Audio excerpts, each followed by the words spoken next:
आणि आता कार्यक्रमाची वेळ संपली,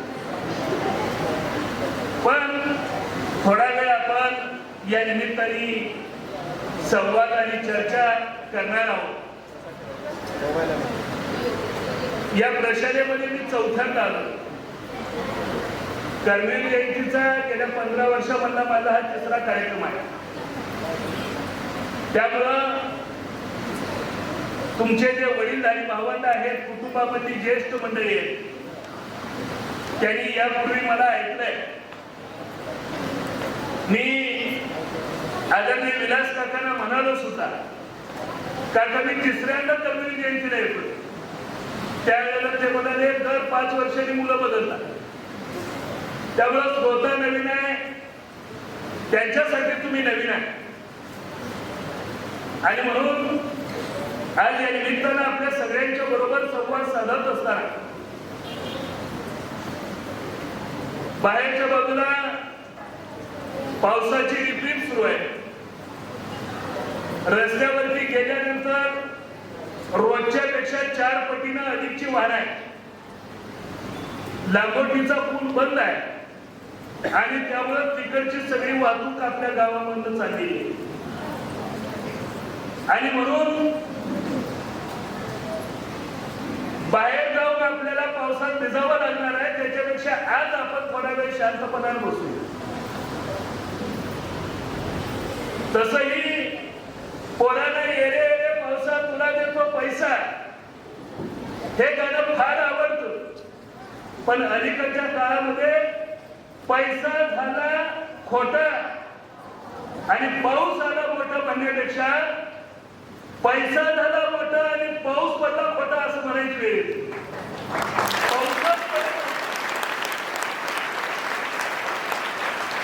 पण निसर्गाची किमया आणि जादू एवढी मोठी असते. 80-90 वर्षामध्ये मराठवाड्यामध्ये आणि आपल्या जिल्ह्यामध्ये जेवढा पाऊस पडला नाही तेवढा पाऊस गेल्या आठवडाभरामध्ये बरसतोय. 4 दिवसापूर्वी तिऱ्याची शिना नदी आणि तो पूल देखील वाहतुकीसाठी बंद झालेला होता. पाऊस एवढाही मोठा पडतो हे कदाचित सभागृहामध्ये बसलेल्या 60% पिढीला माहितीही नव्हतं. एवढा पाऊस यावर्षी पडतोय. त्याचा चांगला परिणाम, त्याचा वाईट परिणाम, या सगळ्या गोष्टीच्या बद्दल आपण भरभरून बघतोय, वाचतोय, ऐकतोय. आणि म्हणून अशा एका वेगळ्या वातावरणामध्ये आज या ठिकाणी पहिल्यांदा कर्मवीर जयंतीचा सोहळा या सभागृहामध्ये घेण्याची वेळ आपल्यावरती आली.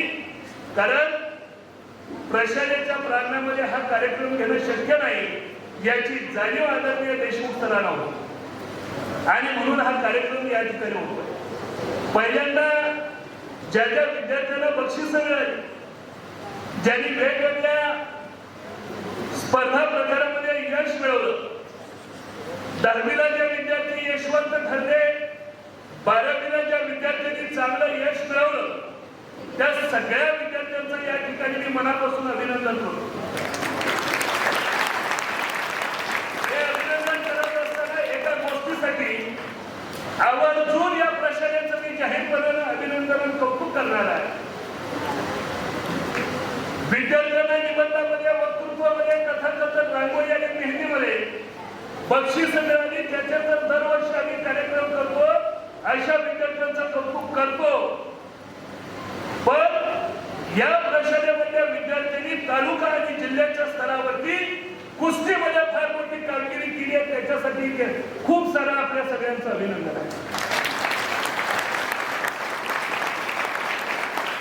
मरवलेला देखील माझ्या तुकाराम विजेला कुस्तीचा फळ भरतो. अनेकांच्या गोष्टीची शत्रुघ्नताच्या जाणीव आहे आणि तिथं ज्या महाराष्ट्रामधून पैलवान येतात त्यांच्या कानाचा झालेला भाषा आम्ही बघतो. पण इथं हायस्कूलमध्ये शिकणाऱ्या 2 पोरांच्या कानाला देखील भजा झाला. काय भजा ज्याला आपण म्हणतो पैलवानाची ओळखण्याची खून, ती खून असणारे देखील पैलवान या ठिकाणी भगव्या टी-शर्ट मधला पैलवान बसलाय. तुझा आम्हाला जाहीर कौतुक आहे. आणि म्हणून या पद्धतीनं पुढे जाणारी मुलं इथं आहेत आणि मला वाटतं आजच्या कार्यक्रमाच्या साठी म्हणून कारखानदारीमध्ये अतिशय चांगलं काम करणाऱ्या सचिन दादांना आपण बोलावलंय. साखर आणि सह उत्पादक प्रकल्पामध्ये जगणाऱ्या शुगर महाराष्ट्रामध्ये अव्वल स्वरूपाची कामगिरी केलेल्या भागामध्ये शेतकऱ्यांना अभय आणि आधार देण्याची भूमिका ही कारखानदारी करते. पण कार्यक्रमाच्या निमित्ताने ज्यावेळेला एखादा कारखानदार येतो त्याला कारखानदाराची नजर एखाद्या पैलवानावरती पडावी आणि पैलवान कर्तव्याने दत्तक ठेवा. काका बरोबर आहे का? तर तुम्हाला तसं बोलता येत नाही.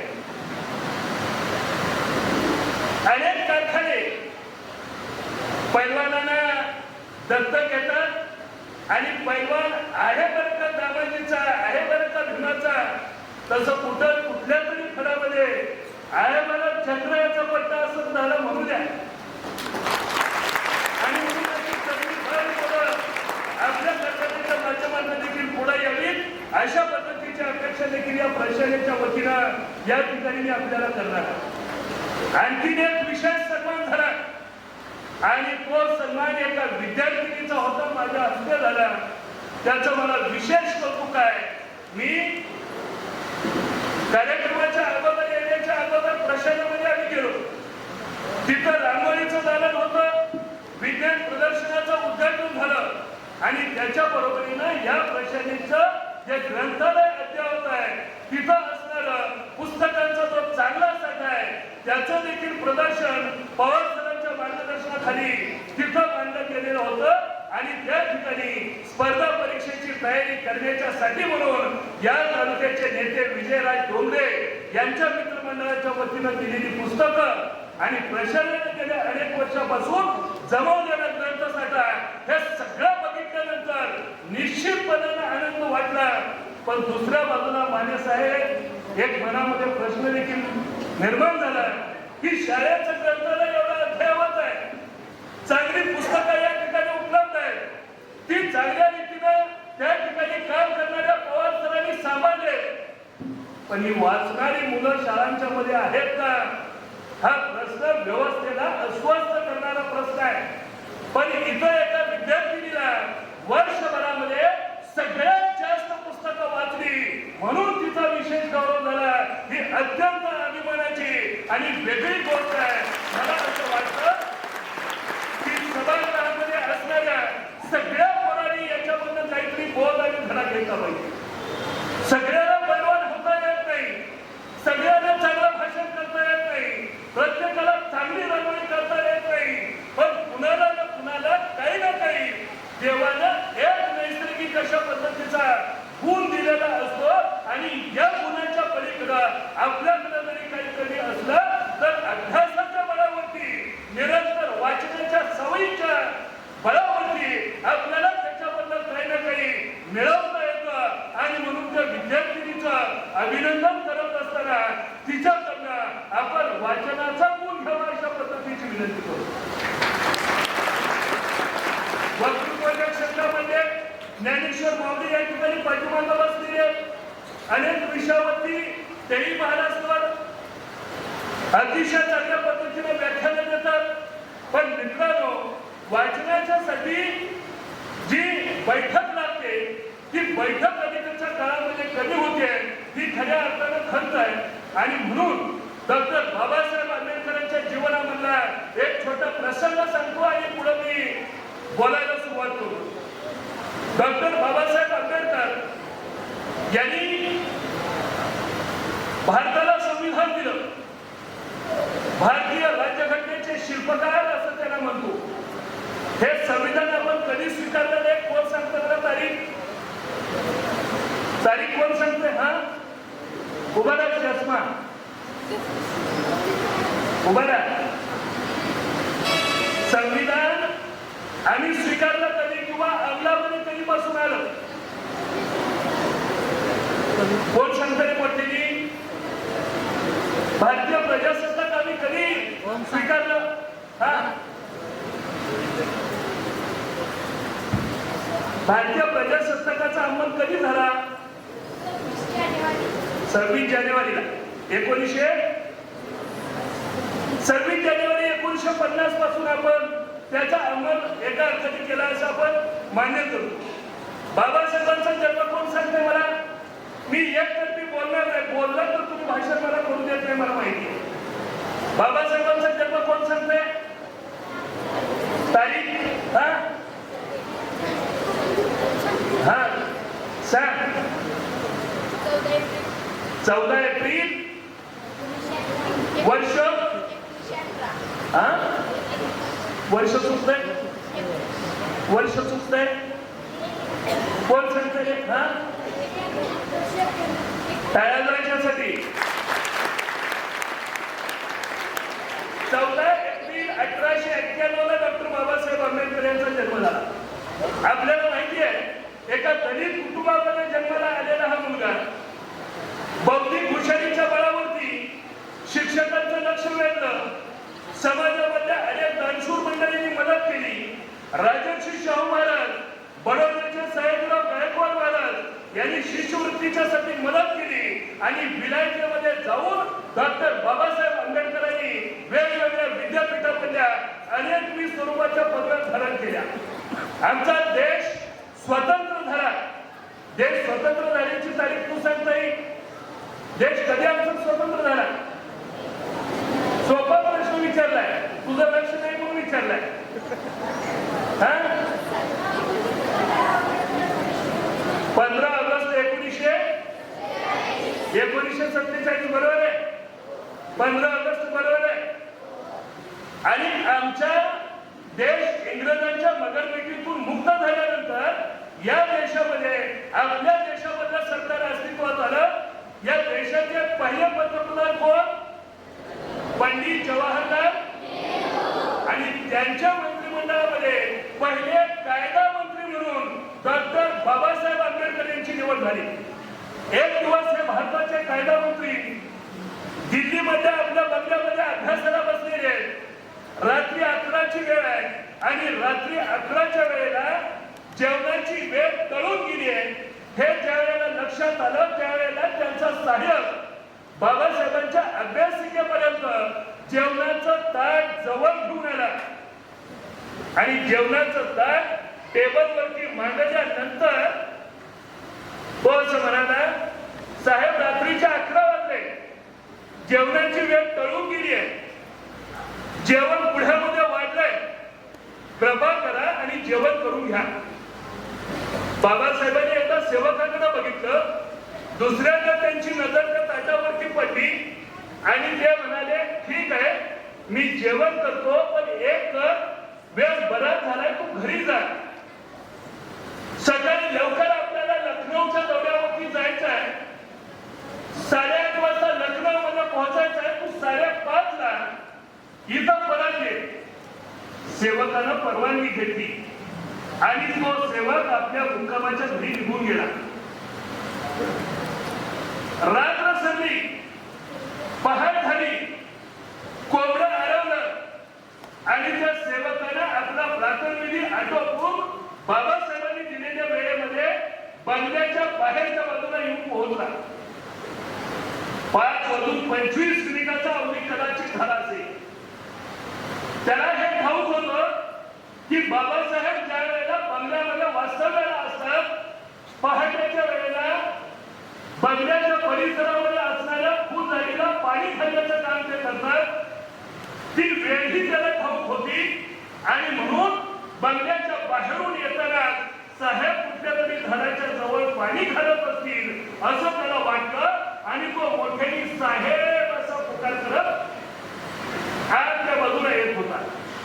सगळीकडे फिरून बघितलं, बाबासाहेब कुठं दिसत नाही. तो आजच्या बाजूला आला, 2-3 खोल्या आणि दिवाणखाना बघून झाला, बाबासाहेब दिसत नाही. साहेब म्हणून आवाज दिला, प्रत्युत्तरही येत नाही.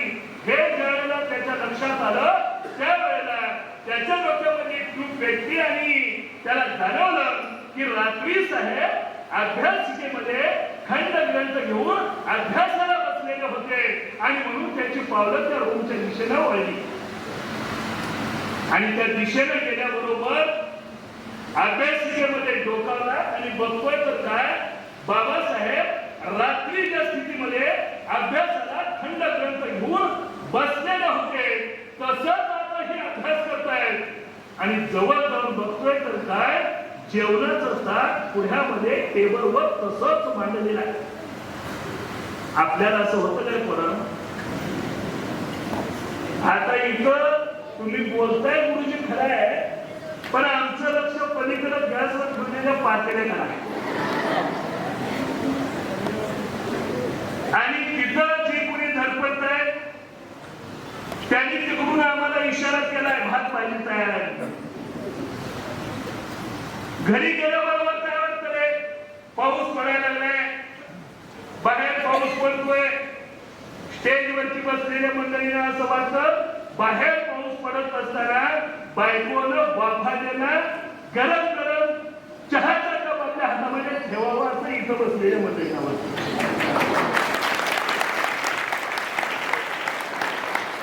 यांच्यासाठी तुम्ही टाळ्या वाजवल्या, त्यांना बायकोच्या हातात चहा घ्यावा वाटतो म्हणून.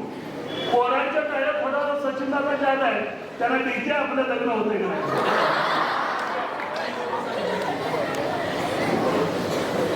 मुली खुश आहेत, त्यांना मनपसंत जोडीदार मिळण्याची शक्यता म्हणावी. काही मुलीला आता काय अडचण नाही, मुलीच्या अडचणीचे दिवस आले काय संपला. निदान 10-15 वर्ष तुमची लग्न होईपर्यंत तुम्हाला पाहिजे तो चॉईस. जुन्या काळामध्ये मुलीला बघायला पाहुणे काका आपण घेऊन जात होतो. अजून 2-3 वर्षानं मुलगी 3-4 मैत्रिणी गोळा करेल आणि पाहुण्यांचं बोलावणं आलंय, एखादी गाडी घेईल, एखादी ड्रायव्हिंग करेल, गाडीची टायर मध्ये उभ्या दरवाजा आणि आले पोहे फुलेले चहा असं प्रश्न विचारी. इथं बसलेल्या मंडळींना जसा चहा घ्यावा वाटतो तसं इथून घरी गेल्याबरोबर पडत्या पावसामध्ये त्यातही कार्यक्रम संपल्यावर सुट्टी असते, अशा वेळेला आपल्याला वाटू लागतं की आईनं जर गरम गरम भज्याची प्लेट हातामध्ये ठेवली तर काय बहारी वाटतं का नाही. एखादी भाजी आवडीची असली, भाजी तळायला लागली तर कढईमधून काढण्याच्या अगोदर भाजी आपल्या प्लेटमध्ये वाटलेली असावी कसं वाटतं. बाबासाहेब रात्री 11 वाजता जेवणाचं ताट शेजारी ठेवलंय, सेवक 5:30 वाजता आलाय, जेवणाचं ताट तसंच आहे आणि तो सेवक साहेबांच्याकडे बघून मोठ्याने असं म्हणतोय, साहेब. मोठ्याने आवाज ज्या वेळेला झाला त्यावेळेला बाबासाहेबांची ध्यान मुद्रा भंगली, त्यांची नजर शेजारी गेली आणि ते शेजारी उभ्या असलेल्या सेवकांच्याकडे बघून असं म्हणतायत, अरे मी मघाशी घरी जायला तुला परवानगी दिली, तू अजून इथंच उभा का.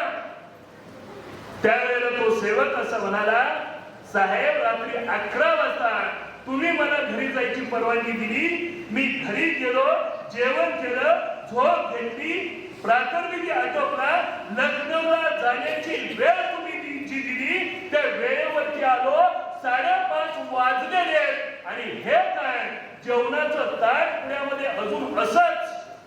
त्यावेळेला साहेबांनी ताटाकडे बघितलं, त्या सेवकाकडे बघितलं आणि म्हणाले, अरे रात्री नवीन खंडग्रंथ अभ्यासाला घेतला, वाचनामध्ये मी इतका तल्लीन होत गेलो की मला तहान आणि भूक सुद्धा लागली नाही, मी जागेवरही उठलो नाही. मी आटोपतो आणि आपण लखनौला जाऊ. आपल्याकडे असं होतं, जेवणाचं ताट शेजारी असताना होतं का अभ्यास. शाळेवर गेल्याबरोबर आपण घरी दप्तर टाकतो, आई म्हणते काहीतरी अभ्यासाला बस, तुम्ही म्हणता अभ्यासाला बसतो, तुझा स्वयंपाकाचं कुटुंबाला आले, ती म्हणते होईल 15-20 मिनिटात. अरे तोवर तर बस. नाही नाही, मी जेवण झाल्यानंतर अभ्यासाला बसणार आहे. का तर आईला अर्धा तास लागतो माहितीये, तेवढ्या वेळामध्ये टीव्ही बघायचा आहे. टीव्ही बघताना रिमोट हातामध्ये नाही आला, आवडीचा कार्यक्रम नाही लागला तर जो टीव्ही बघतोय त्याचा मोबाईल घ्यायचा, रूम मध्ये पळून जायचं. असंच ना, खरंय ना हे. आणि मग आम्ही अभ्यासाला बसत नाही. संध्याकाळच्या वेळेला आईनं सक्ती केली म्हणून ज्यावेळेला आपण अभ्यासाला बसतो त्यावेळेला पुस्तक आपण घेऊन अभ्यासाला बसत नाही, आपण अभ्यासाला झोपतो. झोपतो म्हणजे काय करतो? मी परवाई बोलतो, एक नवीन असा बदल झाला. संध्याकाळच्या वेळेला ज्यांच्या जवळ मोबाईल असतो त्याला झोप लागते का? लागते का? आता उजळल्यासारखं वाटतंय, बरोबर ना? रात्र जशी पुढे जाईल तसं उजळल्यासारखं वाटतंय. आणि तिकडून एखादा मित्र तुम्हाला ऑनलाईन बघून मेसेज टाकतो, अरे तू एवढा उशीर ऑनलाईन. मग आपण म्हणतो मी ऑनलाईन आहे, पण तू अजून काय? इकडं पण ऑनलाईन, तिकडं पण ऑनलाईन. मोबाईल चालू, त्याला झोप लागत नाही. जुन्या काळामध्ये डॉक्टर बाबासाहेब आंबेडकरांची सारखी माणसं रात्रभर झोप सोडून अभ्यास करत राहिली आणि मोठी झाली. पण आजकाल मोबाईल जवळ घेऊन आम्हाला झोप लागत नाही. झोपत जर आज लागायची असेल तर संध्याकाळच्या वेळेला बेडवरती पहुडायचं, पुस्तक घ्यायचं आणि असं वाचायला आपण सुरुवात केली. आणि 2-3 वेळेला माझ्यासाहेब पुस्तक तोंडावर पडलं का झोपला? पुस्तक तोंडावर पडलं का झोप लागते. आणि मग मला झोप लागली, आता मला नको काही आणलं. आमचा अभ्यास काय होतो? बंद होतो. असा अभ्यास करून आम्ही मोठे होणार आहोत का? होईल का रे मोठं? मग तुम्ही तर असं म्हणाल की ज्या महामानवाची आज आपण 138वी जयंती करतो ते तरी कुठं जास्त शिकले होते? ते तरी कुठं जास्त शिकले होते?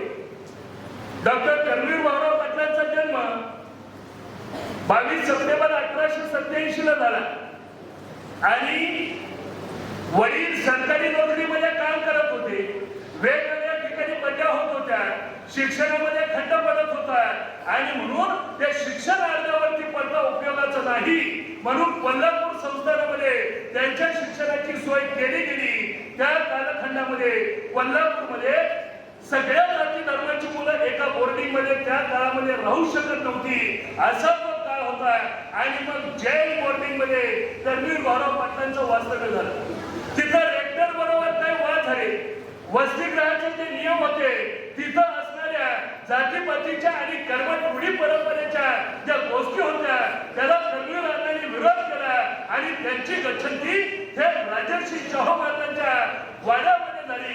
कारण दिग्विजय खानविलकर नावाचा मित्र, त्या मित्राच्या मध्यस्थीनं शाहू महाराजांचं वास्तव्य, कर्मवीर अण्णांचं वास्तव्य शाहू राजांच्या वाड्यामध्ये झालं. आणि आभाळा एवढ्या उंचीचे शाहू महाराज त्यांच्या शिक्षणाविषयीचे विचार हे सगळं जाऊन बघण्याची आणि अनुभवण्याची संधी कर्मवीर अण्णांना मिळाली. कर्मवीर अण्णा कुस्ती चांगली खेळायची, कर्मवीर अण्णा चांगले पोहायचे, कर्मवीर अण्णा मल्लखांब मुष्टियुद्ध चांगलं खेळायचे. सगळ्या गोष्टीमध्ये तयारी चांगली, अभ्यासामध्ये तेवढी प्रगती करू. आणि 6व्या इयत्तेचा निकाल लागला. शाहू राजांच्या कानावरती बातमी कुणीतरी वाड्यामधल्या प्रमुखांनी घातली की हा भाऊराव 6वीला नापास होतोय. त्यावेळेला सगळ्या गोष्टीमध्ये पुढाकार घेऊन असणारा भाऊराव एखाद्या विषयामध्ये प्रगती कमी आहे म्हणून तो पुढे जाणार नसेल तर गुरुजींच्या मनात शब्द टाकावा म्हणून शाहू राजांनी शब्द टाकला. भार्गवराव कुलकर्णी हे त्या गुरुजींचं नाव त्यांना वाड्यामध्ये बोलावलं आणि बोलावून सांगितलं की हा भाऊराव 6व्या इयत्तेमध्ये शिकतो, सगळ्या गोष्टीमध्ये प्रगती चांगली आहे, संस्कृत मधली प्रगती जर याची कमी असेल आणि वरच्या वर्गामध्ये पाठवता आलं तर याला बघा. त्यावेळेला स्वाभिमानी आणि पाठीचा कणा ताट असलेल्या त्या भार्गवराव कुलकर्णी गुरुजींनी शाहू राजांना उत्तर दिलं, हा भाऊराव या बाकावरती बसतात तो बाप कदाचित मी 7व्या इयत्तेमध्ये वर्गामध्ये ठेवेल, पण भाऊरावांना कदापि सर्व वर्गामध्ये पाठवणार नाही, त्यांची तेवढी शैक्षणिक तयारी नाही हे सांगण्याचं धाडस त्यांच्याकडे होतं. त्यांचं शिक्षण अर्ध्यावरती पडलं. भाऊराव 6वी नापास झाले. पण काका मी बऱ्याच वेळेला असं म्हणतो की भाऊराव 6वी नापास झाले हेच बरं झालं. ते जर 6वी पास झाले असते, 7वी ही झाली असते, तर कदाचित वडिलांच्या सारख्या इंग्रज सरकारमध्ये कुठल्या तरी खात्यामध्ये एखादी कारकुनी नोकरी त्यांच्या वाट्याला आली असती. ते कदापि पद्मभूषण झाले नसते, दिलीप या किताबाचे मानकरी ठरले नसते आणि आशिया खंडामधल्या सगळ्यात मोठ्या संस्थेचे शिक्षण महर्षी देखील ठरले नसते. घडतं ते चांगल्यासाठी घडतं. करवीर अण्णांचं शिक्षण अर्ध्यावरती पडलं आणि अर्ध्यावरती पडल्यानंतर वय वाढलेलं होतं. अशा वेळेला लक्ष्मी वहिनीच्या सोबत त्यांचं लग्न झालं. प्रसंग त्याचं वर्णनाच्या फळामध्ये मी जात नाही, पण प्रत्येक महापुरुषाच्या आयुष्याला कलाटणी देणाऱ्या काही घटना वेगवेगळ्या कालखंडामध्ये घडल्या आणि त्या कालखंडामध्ये घडलेल्या घटनांनी त्यांचं आयुष्य बदललं. असं नाही तर देशाच्या व्यवस्थेला देखील कलाटणी देण्याचं सामर्थ्य त्या घटनांच्या मध्ये होतं. आपल्याला आठवत असेल करवीर अण्णांच्या अगोदरचे महात्मा ज्योतिराव फुले एका ब्राह्मण मित्राच्या लग्नाच्या मिरवणुकीमध्ये होते. मिरवणूक चाललेली होती आणि जुन्या वर्णाची माणसं ज्योतिरावांच्याकडे बघत असं म्हणाली, हा आज्ञा जातीचा ज्योतिबा आपल्या मिरवणुकीमध्ये काय करतो. आणि त्याच वेळेला ज्योतिरावांचं लक्ष गेलं की मित्र घोड्यावरती वरातीत बसलाय. म्हणजे माणसाचा स्पर्श पशुला चालतो, पशुला चिटकणं माणसाला जमतं, पण माणसानं मात्र माणसाच्या जवळ जाऊ नये.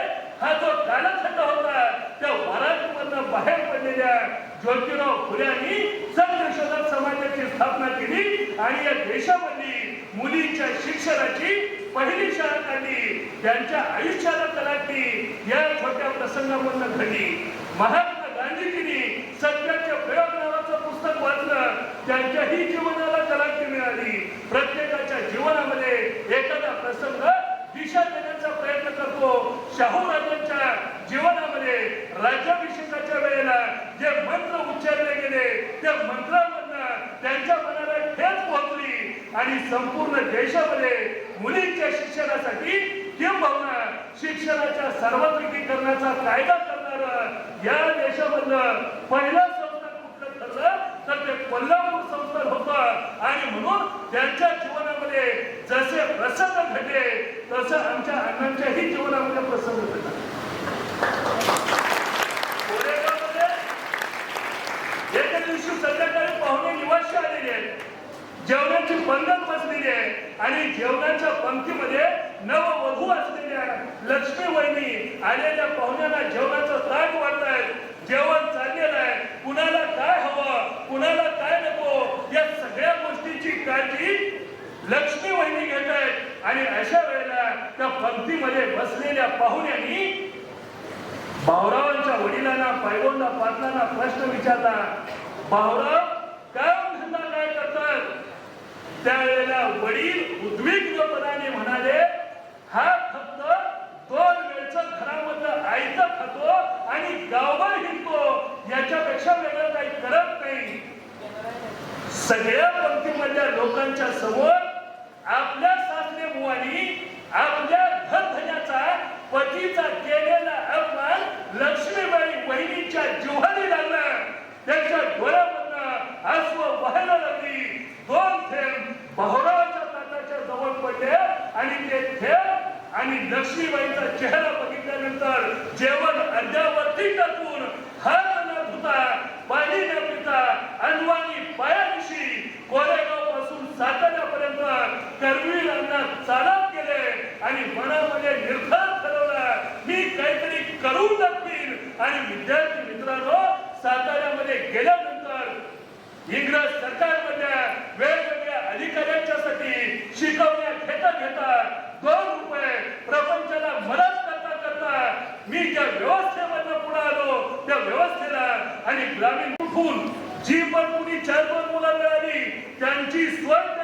झाली आणि बघता बघता सत्य शोधक समाजाचा विचार सगळीकडे ग्रामीण महाराष्ट्रामध्ये हिंदून फिरून सांगत असताना तुम्ही तुमची मुलं माझ्या सोबत पाठवा, त्या मुलांना चांगल्या पद्धतीचं दर्जेदार शिक्षण देईन अशा पद्धतीचा विचार कर्मवीर अण्णांनी मांडला.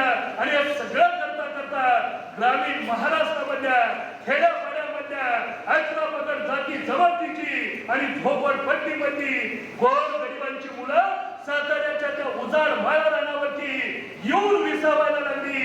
या सगळ्या मुलांची सोय एकाच छताखाली व्हायला सुरुवात झाली. सचिन दादा, ही गोष्ट एवढी सोपी नाही.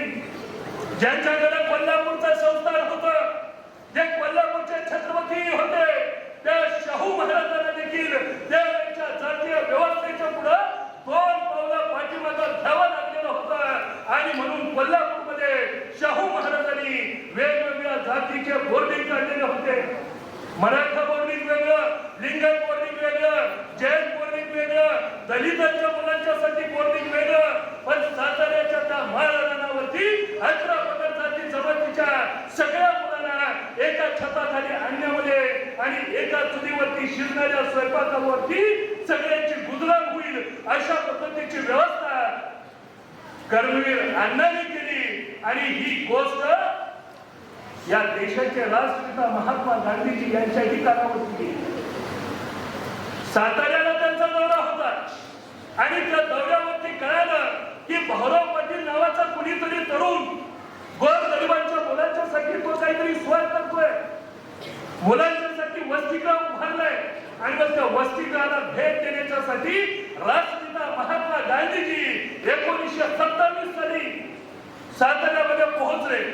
वसतिगृहाची फिरून त्यांनी पाहणी केली, मुलांची चौकशी केली. कोण कुठून आला, एक मराठवाड्यातनं, एक पश्चिम महाराष्ट्रातनं, एक विदर्भातनं, महाराष्ट्राच्या रानोमाळ विखूर दिली.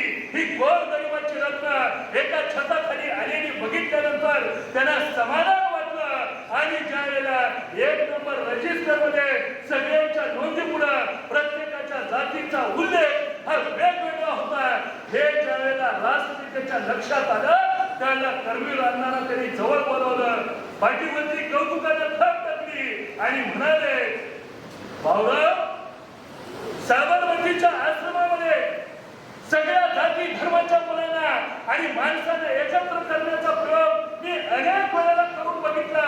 मला जी गोष्ट साबरमती आश्रमामध्ये शक्य झाली नाही, ती गोष्ट साताऱ्याच्या उजाड माळरानावरती आपण करून दाखवली. साबरमतीच्या कैक पटीनं तुमचा हात आहे. आणि महात्मा गांधीजींनी त्यांच्या वैयक्तिक उत्पन्नामधनं, त्यांच्या ट्रस्ट कला असणाऱ्या रकमेमधनं काही हिस्सा त्या बोर्डिंगच्या साठी दरवर्षी तरतूद म्हणून दिला. महाराष्ट्राच्या खेड्यापाड्यामधली मुलं ज्या वेळेला तिथं एकत्र येत होती, त्या एकत्र येणाऱ्या मुलांना सगळीकडे मदतीचा ओघ सुरू झाला.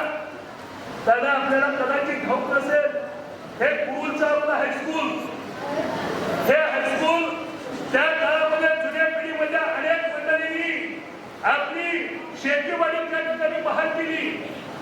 शाळेची जमीन किती जाता आपल्या शाळेची 25 एकर 30 एकर, शाळेची जमीन 30 एकर. माने साहेबांचे खात्यामध्ये अधिकारी आहेत. त्यांना जरा आपण विचारलं, नवीन एखादी शाळा जर रस्त्यामध्ये गेलेली असेल आणि दुसरी कुठे शाळा मराठी बांधायची असेल तर 10 गुंठ्याचं कोणी बक्षीसपत्र देतं का? तर कुणीही आज बक्षीसपत्र द्यायला तयार नाही.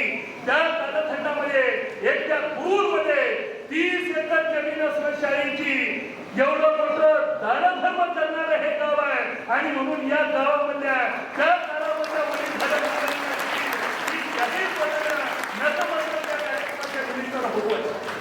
या सगळ्या मंडळींनी हे करून ठेवलं. कुणाच्या तरी एखाद्याच्या लग्नामध्ये कुठला प्रसंग व्हावा, लग्नामध्ये एखादा VIP आला तर त्याच्या स्वागताला आपण जातो. कर्मवीर अण्णांना देखील अशा मोठमोठ्या लोकांचं लग्न समारंभाच्या निमित्तानं बोलावलं यायचं. अण्णा त्या ठिकाणी जायचे आणि अण्णा गेल्यानंतर केवळ त्यांचं स्वागत सत्कार व्हायचं नाही, तर कर्मवीर अण्णांना लग्न करताना देखील लोक मोठ्या प्रमाणामध्ये मदत करायचे. माऊलीला एका लग्न समारंभामध्ये लग्नाचा कार्यक्रम विधी चाललेला असतो. लग्नाच्या आदल्या दिवशी हळदीचा कार्यक्रम असतो. मी काही सांगायची गरज नाही. आणि हळद लागायच्या अगोदर काय करतात? मुलीने अनेक वेळेला केलेला कार्यक्रम आहे. कोणता? हळद लागायच्या अगोदर काय करतो रे आपण? नवरा नवरीला त्यांच्या आई वडिलांना काय करतो? काय करतो? आंघोळ घालतो ना. तुम्ही काय करता? आंघोळ घालताना आम्ही काय करतो? आम्ही असं करतो, आम्ही सगळे तांबे गोळा करतो, भरून आणतो, दोरा असा सगळीकडं फिरवून घेतो, आहे की नाही? आतल्या बाजूला गरम पाण्याची बाटली जाईल याची काळजी घेतो. हे सगळं तुमचं काम, बरोबर? आणि यांचं काम काय? थंडीच्या दिवसामध्ये हळदी लागल्या, गरम उकळलेल्या पाण्याची बाटली आत असली, पोरं आणि इतर माणसं काय करतात? जेवढं म्हणून गार पाणी कुठं आहे ते बाटलीत भरून आणायचं आणि गरम पाणी टाकायच्या अगोदर गार पाण्याने आंघोळ घालून द्यायची, आहे की नाही? गमती जमती चालतात. तो त्याला आपण कळसामध्ये आंघोळ घालणं म्हणतो. काय म्हणतो? बरोबर आहे शब्द? कळसामध्ये आंघोळ घालणं, बरोबर आहे का? आता तिथं कुणाला कशी आंघोळ घालतात रे? मुलीच्या आई वडिलांना, मुलाच्या आई वडिलांना त्यांच्या आंघोळ चाललेली असते, बरोबर? एक लग्न असं चाललंय, हळदी समारंभ आहे, दुसऱ्या दिवशी येणं शक्य नाही. हळदीच्या कार्यक्रमाला भाऊभाव गेलेले आहेत आणि त्यावेळेला त्या कार्याच्या मालकानं अट्टहासानं भाऊरावाला त्या कळसामध्ये बोलावून घेतलं. सचिन दादा आंघोळ घातली. आंघोळ घातल्यानंतर ज्यांच्या मुला मुलीचं लग्न आहे त्यांच्या सासरची माणसं आयर आणतात, तुम्हाला माहिती आहे की नाही? आणि तुम्ही बघता आयर चाललाय का बरोबर आणखी पण आहे. आपल्या सगळ्यांना ध्यान ठेवलं बरोबर. भावनाला त्याच्यामध्ये आत बोलवलं. बघणाऱ्या सगळ्या लोकांच्या नजरा विस्तारल्या गेल्या की भावनाला आतल्या बाजूला कशासाठी बोलावलं. अंघोळ झाली आणि अंघोळ झाल्यानंतर त्या लग्नामध्ये वर असणारं, वर पिता असणारा ज्याच्या मुलाचं लग्न आहे त्या माणसानं लग्नाच्या हुंड्यापोटी आलेली जी रक्कम होती ती सगळी रक्कम भाऊराव अण्णांच्या त्या गोदडीमध्ये टाकली आणि एका अर्थानं कर्मवीर अण्णा जे कार्य करतायत त्या कार्याला मदत करण्याची भूमिका घेतली. आपण असं करताय का? आपण असं बघतो ना हे कधी दृश्य? नाही बघत. मुली म्हणताय आता ते बंद झालं हो, आता आमच्यात मागे लागले 2-2 लाख देतो. आता हुंडा मुलीला. पण हे शत्रुघ्नच्या आपल्याला माहिती असेल जुन्या काळात असंच होतं. तुमच्या थोडा अगोदर तुम्हाला आला असं होतं, पण तुमच्या वडिलांनी हुंडा तुम्ही बायको केली असं. म्हणजे आपली आई येताना त्यांच्या बहिणी आजच्या सगळ्यांना पैसे नाही दिले. त्या काळामध्ये गुळाचे 4 दार, गव्हाची 2 पुती असं बैलगाडीमध्ये सगळं घेऊन जायचं आणि येताना नवरी घेऊन यायची. असं काय 70-80 वर्षापूर्वी होता. तो 80 वर्षानंतर काळ टाईम आता पुन्हा आला. पण जास्त मागू नका बरं का. लग्नाच्या वेळेला तुम्ही काही जास्त मागू नका. हा विनोदाचा भाग सोडून द्या. पण कर्मवीर अण्णांच्या कार्याच्या साठी म्हणून अशा पद्धतीची मदत उभी राहिली. वेगवेगळ्या पद्धतीने मदत व्हायची. आजकाल पैसा स्वस्त झाला, पैसा सहज उपलब्ध व्हायला लागला. जुन्या काळामध्ये खेड्यापाड्यामध्ये विशेषतः महिलांच्याकडे पैसा अजिबात नव्हता. आता महिलांच्याकडे ज्यादा पैसा. सगळ्या बहिणी लाडक्या झाल्या ना. बहिणी लाडक्या झाल्या, पैसे यायला लागले. रस्त्यामध्ये पैसे गेले, भावाचं भांडण काढलं, निम्मा हिस्सा मागितला. काही ना काही निमित्ताने पैसा यायला लागला. बचत गटामध्ये पैसे साठवले, पैसा यायला लागला. आणि पुरुष मंडळी काय, हे सोमवारी कामतीला बाजारला जायचंय, माझ्याजवळ काहीच नाही, तुझ्या बचत गटात काय आहे का? बायका पूर्वी माहेरी जायला साठी सुद्धा नवऱ्यावरती अवलंबून असायच्या. आज बाजारला जाताना सुद्धा पुरुष मंडळींना त्याच्यावरती अवलंबून राहावं लागेल. अशा पद्धतीचं एक कालचक्र बदललं. पण मित्रांनो, त्या कालखंडामध्ये बाया बापड्यांच्या कनवटीला पैसा नव्हता. त्यांची इच्छा असायची की माझी मुलं साताऱ्यामध्ये हा कबीर शिकवतो, या भागामधली सगळी मुलं साताऱ्यामध्ये पैसे द्यायला माझ्याकडे नाही. मग महिला काय करायच्या? रोज पहाटेच्या वेळेला जात्यावरती दळण दळता रोजचं दळण रोजच दळावं आणि तेवढा स्वयंपाक करून खावं. अशा काळामध्ये जात्यावरती दळण दळता शेजारी घेतलेल्या सुपामधलं ओंजळवर दाणं एखाद्या पिशवीमध्ये टाकायचे आणि ती पिशवी खुंटीवरती अडकवलेली असायची. 8-10 दिवसानंतर वसतिगृहामधली मुलं त्या परिसरामध्ये फिरायची आणि बाया बापड्यांनी रोजच्या दळणामधनं काढून ठेवलेलं धान्य वसतिगृहामध्ये पोहोचायचं आणि त्या धान्यामधनं मुलांच्या जेवणाची सोय व्हायची. त्याला नाव होतं मुष्टीदार योजना. मूठभर धान्य, या मूठभर धान्याच्या बळावरती कलमी घोरपत्रांनी ही संस्था उभी केली. आणि मित्रांनो, आपल्याला ठाऊक आहे, एक घरी शिवाजी महाविद्यालयाचं काम अंतिम टप्प्यावरती आलेलं असताना एका धनिकानं साताऱ्याला भेट दिली आणि भेट दिल्यानंतर सगळा परिसर बघितला. अण्णांच्या बरोबर चर्चा झाली. अण्णांच्या सोबत बोलताना त्याच्या लक्षात असं आलं की कर्मवीराला या टप्प्यावरती या कॉलेजच्या इमारतीचं बांधकाम पुढे घेऊन जायचं आहे. त्यावेळेला पैशाची नितांत गरज आहे. बोलता बोलता तो धनिक असं म्हणाला,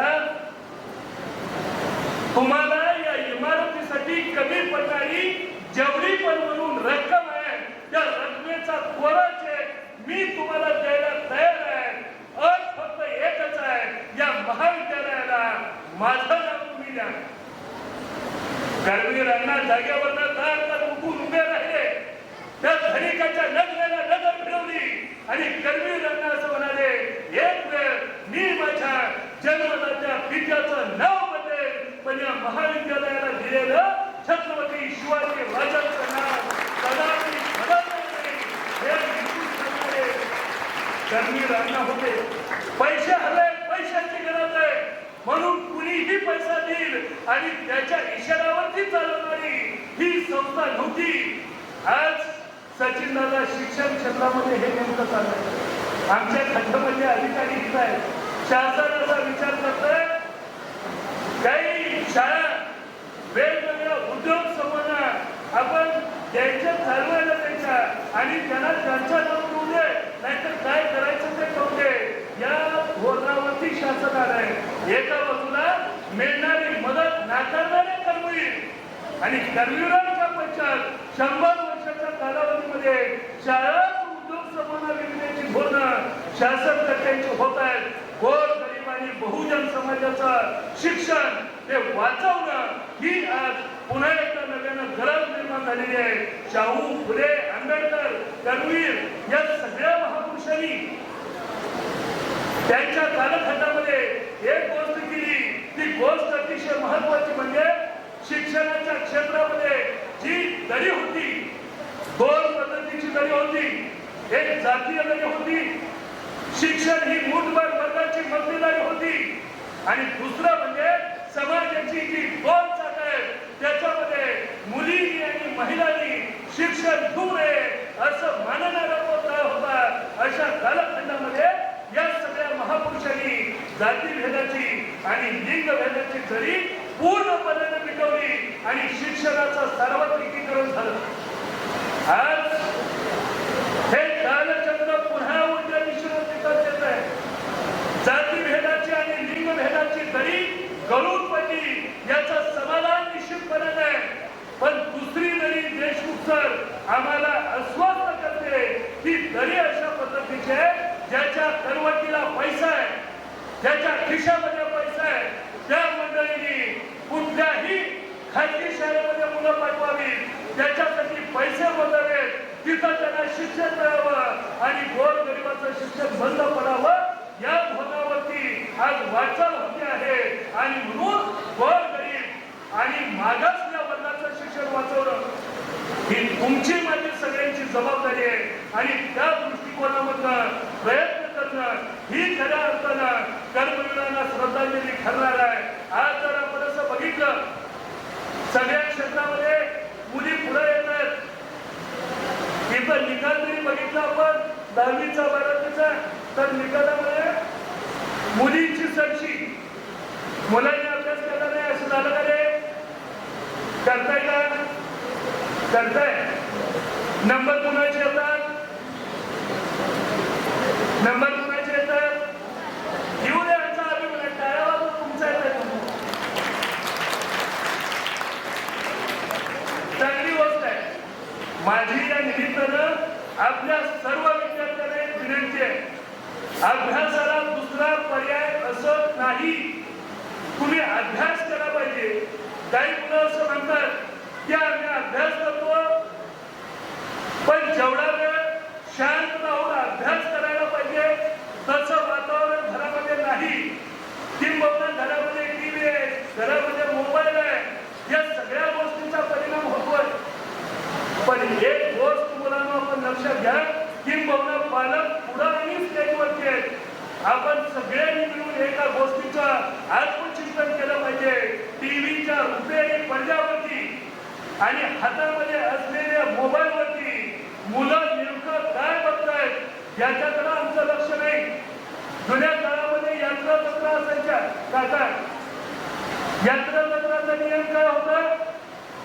कडच्या सगळ्या गावचे मित्र नातेवाईक आपल्याकडे यायचे आणि यात्रा जत्रामध्ये जेवण कुठं करायचे? जेवण कुठं? घरी.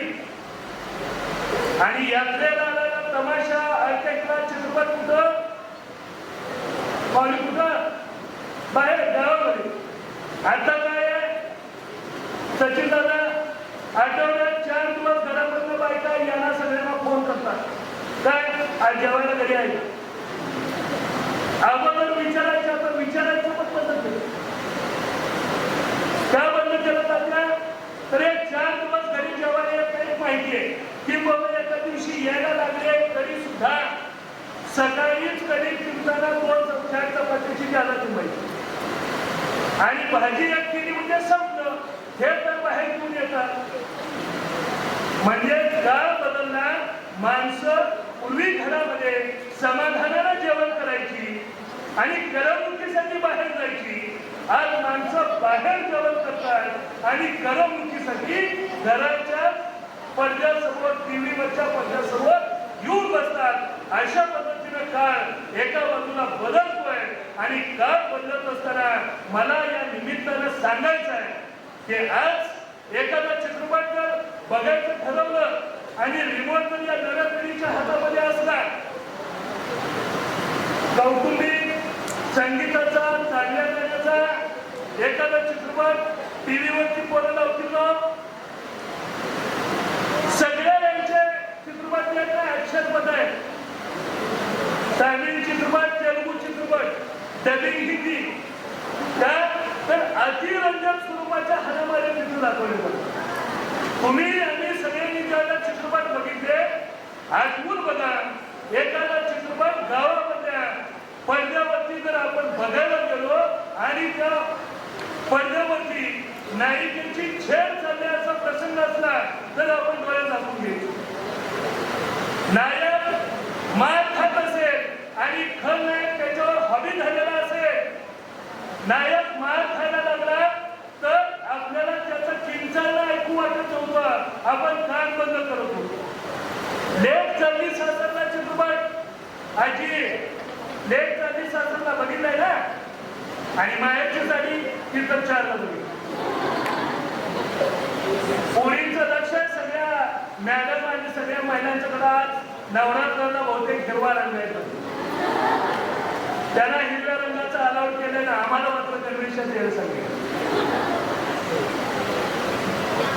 हे चित्रपट आपण बघितले आणि बघताना या दोन्ही चित्रपटाची नायिका अलका कुबल हिच्यावरती शासनचे लोक ज्या वेळेला अत्याचार करायचे त्यावेळेला धाय मोकळून बायका करायच्या. हुंका आवरत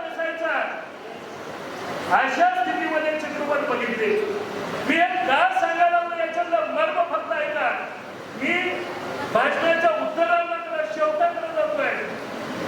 या हे चित्रपट बघत असताना बायकांना रडू यायचं का, तर नायिकेवरती अन्याय होतोय, सासरचे लोक मारतायत, तिचा छळ करतायत, या सुनेवरती कुणीही अन्याय करू नये असं बघणाऱ्या पत्रिकेला वाटेल. आणि मग आम्ही रडायचो. 2 वाक्य पोरांनो नीट लक्षात घ्या, सगळ्या ऐकत राहा, इकडं वळवळ पुढं चालली. 2 वाक्य ऐका, जी वाक्य डॉक्टर APJ अब्दुल कलाम यांनी साताऱ्याला एकदा 9 महिन्यात आले होते देशमुख, त्यावेळेला वापरलेल्या वाक्यावरचा सारांश आहे. ते असं म्हणालेले होते, दुसऱ्याच्या आनंदानं आपल्या गालावरती खरी पडणं आणि इतरांचं दुःख बघून आपल्या डोळ्याच्या कडा ओलावणं ही माणूसपणाची खरी प्रवृत्ती आहे. आम्हाला कुणाचं चांगलंही बघवत नाही, बघितल्यानंतर आम्हाला आनंदही होत नाही, समोरच्याला कितीही दुःख झालं तर आम्हाला रडू येत नाही. आमचं माणूस पण आज घाटात चाललंय. आणि म्हणून हे चित्रपट बघत असताना वाईट बघू नये, वाईट ऐकू नये, वाईट बोलू नये, याच्यासाठी गांधीजीच्या 3 मात्राची गोष्ट आपण बघितली आणि ऐकली सुद्धा. पण आम्ही हे सगळे चित्रपट बघत असताना घरामधल्या 3-3 पिढ्या एकत्र बसून आम्ही हे सगळं दृश्य बघतो. आणि बघत असताना नायिकेवर अत्याचार होत असताना एखादं पोरगं विनयभंग म्हणजे काय, अत्याचार म्हणजे काय, हे प्रश्न आजोबाला विचारायला लागलं तर त्याचं उत्तर कुणाजवळ नाही.